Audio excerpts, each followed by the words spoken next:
going to start over. So that's what we're going to do. We're going to start it over. We're going to start this period over, start the practice over. Here we go. Denver Nuggets had a presser today where they introduced co-executive vice presidents. Executive vice president of basketball operations, which is Ben Tenzer. Ben is an internal promotion. He's been with the team. He worked underneath both Tim Connolly and Calvin Booth. So he's got experience with both of the Nuggets' previous front offices. They also brought back Jon Wallace, who John was with the Nuggets previously when Tim Connolly was here, and then went out to Minnesota with Tim. So he comes back. He's going to have his reunion, and it's an interesting setup. So Ben's title is Executive Vice President of Basketball Operations.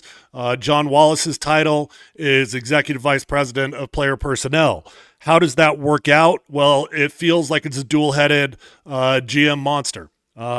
It feels like you've got two cooks in the kitchen, which is the biggest question, the biggest takeaway of the day that most people wanted to ask Josh about. Josh Kroenke was kind enough to jump on our show, Polumbus, Hastings, and DMAC. DMAC wasn't there today. Rob Trigilio is filling in. If you missed that, both Josh Kroenke, Ben Tenzer, and Jon Wallace all jumped on the show today, and you can catch that on the Altitude Sports Radio podcast if you'd like to go catch it. Definitely some interesting takeaways. I will admit that I went into it a little bit reserved in my enthusiasm, as I don't know how the old offensive coordinator things are going to go. Right. I've actually never been in a situation where I had co-offensive coordinators, but every time I've seen it, it turned out to be a disaster. And if I'm being honest, on paper, that's what it looks like here with the Denver Nuggets. It looks like they've got dual GMs. I do think they're going to have very specific roles. And Ben Tenzer's role feels like it's going to be more as the cap guy, as the money guy, as the big picture guy. It feels like Jon Wallace is going to be more of the basketball evaluation guy, but they are going to have equal voices in this thing.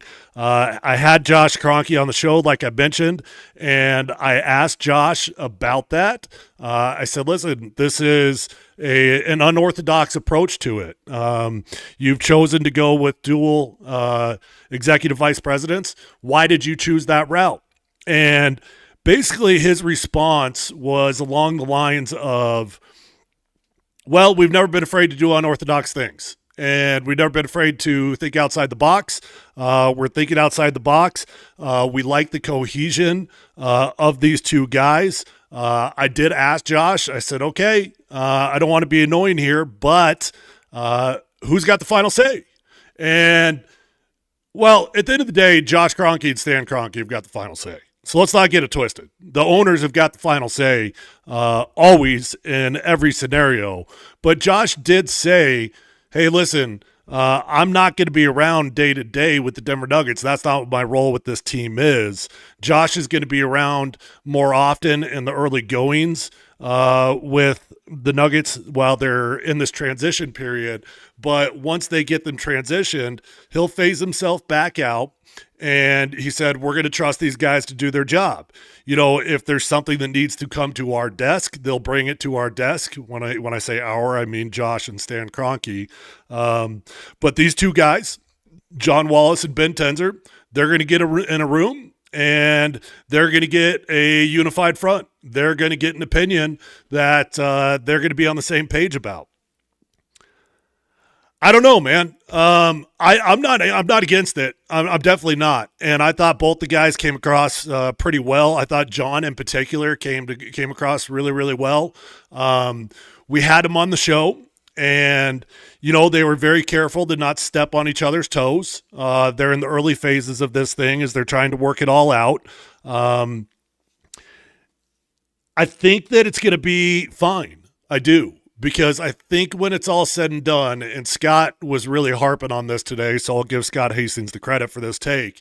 But he was really harping on the fact that He thinks, in his opinion, Ben Tenzer's just the big picture guy. He's the money guy. He's the salary cap guy. Jon Wallace is the player personnel guy. He's the player evaluation guy. And he's going to be more of the basketball operations guy, even though that's really Ben Tenzer's title. So, look, they do have different titles.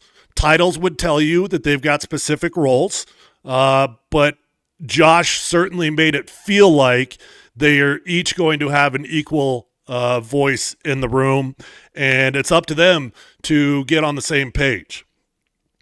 My theory on this is that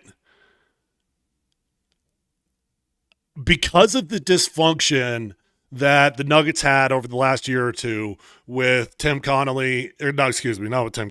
Calvin Booth and Michael Malone, you had two guys, you had a GM and you had a head coach that didn't speak to each other. It was toxic. It was really, really toxic. And it almost feels to me, and I might be way off base here, just my opinion. It almost feels to me as if Josh Kroenke is saying, you know what?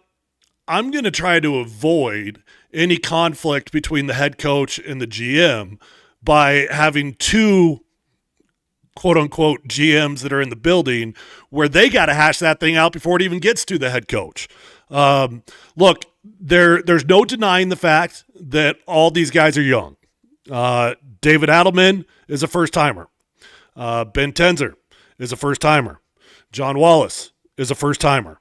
All these guys have got very little experience in their current roles. That is a concern for a lot of folks. I think it's a fair concern. You are now entrusting three guys that are as green as it gets to lead Nikola Jokic to more championships. And who knows how many more years you've really got out of Nikola Jokic. Hopefully we've got a long run, but you never know. Josh Kroenke did make some headlines today. I'm not going to say he put his foot in his mouth. He's my boss. I'm definitely not saying that. But I would say if he had a do-over, he might take a do-over. He brought up a situation, and I am definitely not smart enough in the basketball world to understand the second aprons and the mid-level exemptions and all the taxes and everything else that goes into it. You got to be a rocket scientist to truly understand the NBA salary cap. But I'm smart enough to listen. And Josh Kroenke, as he's trying to describe the importance of staying out of the second apron, brought up a hypothetical situation that everybody is running with and everybody's crying about because they're like, why would Josh even bring it up? And again, I'm not smart enough to really understand the nuances of this, but he was breaking down the reasons why you got to be careful when you get into the second apron because once a player gets injured, now all of a sudden you got to consider something that you never wanted to consider, and that would be trading number 15. The Denver Nuggets are never going to trade number 15. That's never going to happen. It's certainly not what Josh Kroenke was implying. He was certainly not trying to imply that the Nuggets are considering trading Nikola Jokic. It was a hypothetical situation that he brought up, trying to discuss the importance of staying out of that situation. What else did we have from the takeaways today? The Nuggets did say, Josh Kroenke did say that the Nuggets will offer Nikola Jokic an extension this offseason. It's going to be a monstrous deal. He's going to be making $60-70 million. He did, but he also said that he's not sure if Nikola will accept the deal. He said that the Nuggets, when they present this deal to him, they will also break down the pros and the cons of the signing the deal now versus waiting. If they want to wait, if Nikola wants to wait for whatever reason, then the Nuggets will do what they got to do. They're going to get Nikola Jokic signed. Nobody stress about it. That's absolutely going to happen. I would say the biggest concern on trying to get a Nikola Jokic extension done over the offseason is once Nikola gets to Serbia, who knows what the hell Nikola Jokic is doing over there in Serbia. He probably doesn't want to deal with any business. He's over there riding horses, drinking beer, and jumping in pools and playing foot volleyball. I don't know if you guys saw that, but he was playing foot volleyball. Asked Jon Wallace when he was on the show, what are going to be your immediate priorities here?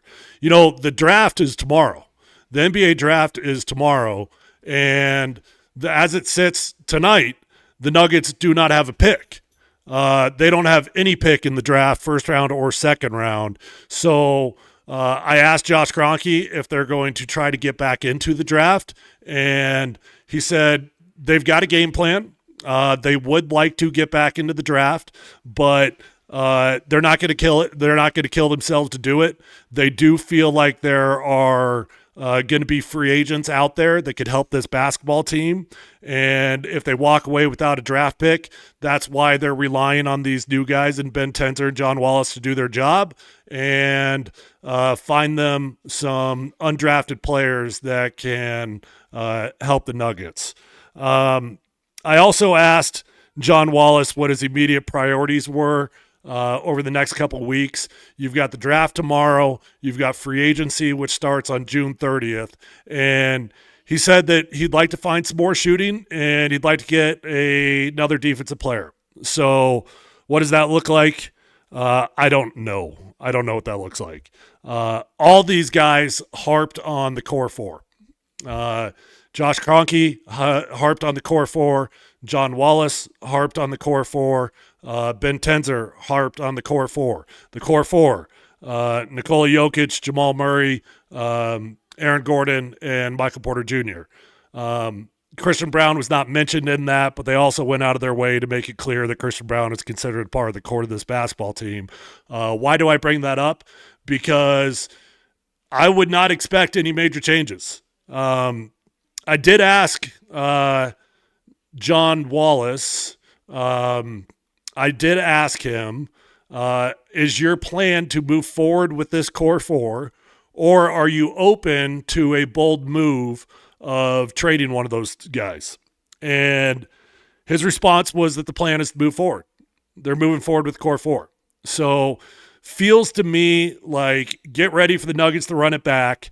There's very little they can do. Maybe there's very little that they want to do in terms of trades. And I would expect that this year is going to be all about David Adelman's ability to develop younger players. Can David Adelman develop Julian Strawther? Can David Adelman develop Julian Pickett? Even a little bit older players than Zeke Naji, guys like that. That's what it's all going to come down to. Dron Holmes is going to be a big part of this thing. And they said that they're not going to rush him back from injury, but that he's going to be a part of it. Hi. You want to say hello? Come here. Come here. Come here. Who cares? Who cares if your hair is bad? The people want to see you. They're asking. Caroline can come too. We got a sleepover with the cousin going on here. Come on. Come on. Say hi to Kenzie. This is my youngest. This is my baby girl. That's my baby girl. Come here, Caroline. Come on. This is Caroline. This is Caroline, our cousin. These two are besties. What'd you guys think about the Nuggets presser today? What's that? I didn't watch it. You didn't watch the Nuggets presser? No. No? Do you think David Adelman's going to do a good job? The new head coach of the Nuggets? No. Oh, no. No? No. Why don't you think he's going to do a good job? I like the old coach. Oh, you like Michael Malone? Yeah, I like Michael Malone. I like Michael Malone too. Yeah, but we got to trust, right? Why did they fire him, bro? Why did they fire him? Well, it was time, bro. Yeah. Okay, how was your scooter rides? Tiring. Okay. She had to go on the bike, and she was like so tired she couldn't walk up the hill. She was like walking her bike the entire way. All right, final thoughts here before I kick you out. Any final thoughts on that? What do the Nuggets need? You're a big basketball fan. What do the Nuggets need? I need a coach. They just got a new coach. No, you don't know. He won a playoff. He won a series in the playoffs. She's probably mean. No, he's not mean. He's actually really nice. Really nice. Him? I have. What? Yeah. Okay, Scram. Be gone. I said be gone. Go. Go away. Make me. Shoo. Make Shoo. me. Shoo. Make me. I'm doing business here. I'm doing a podcast. All right, that's my daughter. That's my favorite cousin, Caroline. Don says hello, kiddos. We getting the real on Adelman. They liked your take on David Adelman. Okay, what else before I get out of here? Josh was a little bit defensive about. Hey, quiet. Josh was a little bit defensive about somebody asked him about the abnormal front office structure. He didn't like that word. He said unorthodox is a better word for it. So he knows. He was asked about it many, many times. It's the biggest concern from just about everybody, and time will only tell. The Denver Nuggets' future is now entrusted to 3 guys that are green on their job. But I do like them all. I think they're all very talented at what they do. And I'm here with very cautious optimism. I'm not expecting the Nuggets to have a draft pick tomorrow night. If they were going to get a deal done, it probably would have happened today. If they get a deal done, it's probably to move back into the second round, trading away some future stuff. I'm not sure. But I would not expect a first-round pick tomorrow night. That's it. I'll sign off for the night. Oh, gosh, I'm sorry, Safeway. I'm sorry. I got to thank my title sponsor, Safeway. I've been with Safeway for a very long time. Safeway's been absolutely tremendous to me, and they're also a tremendous grocery store. When you shop at Safeway, you're supporting local businesses. So know that when you go to Safeway, they do their absolute best to source from local farms, whether that's whether that's Oloth corn and Rocky Ford melons to Palisade peaches. When you shop at Safeway, you're supporting local. Safeway's got an incredible app. If you don't have it, download it today. They make it super easy. When I get on that app, they save my orders of the previous week. I add 3 or 4 items. It literally takes me 5 minutes. Before I blink my eye, that food is on my doorstep. So shout out to Safeway. Appreciate you guys. Appreciate all you guys that watch. If you've not subscribed to Mount Polumbus Speaks, please hit that link in my bio on X and go on over to YouTube and hit subscribe. That's where all my content lives, and you'd be doing me a solid as I try to grow that channel. So know that I'd be very grateful if you could do that for me. All right, love